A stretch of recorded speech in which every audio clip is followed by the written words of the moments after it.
jadi kenang-kenangan. Kamu sendiri punya temen yang lumayan deket banget nggak sih dari kecil? Terus kalau misalkan kalian di dalam pertemanan itu ngaduin masalah, gimana cara kalian mengatasi?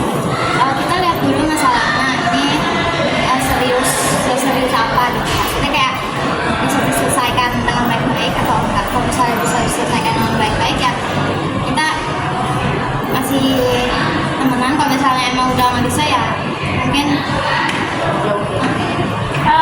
Kira-kira ada salah satu temen kamu yang pernah kamu cut off nggak sampai sekarang? ada. Itu masalahnya gara-gara besar banget. Iya, karena omongannya udah Bisa dikasih aku juga mau nanya nih, kira-kira motivasi hidup apa yang bisa bikin kamu bertahan sampai sekarang? buat motivasi sih pasti jangan nyerah dulu sebelum jadi Cara kamu ngadepin kerasa dunia di era kumpulan-kumpulan zaman sekarang tuh yang anti kecintaan. kalau aku sekarang diri sendiri buat fokus diri sendiri.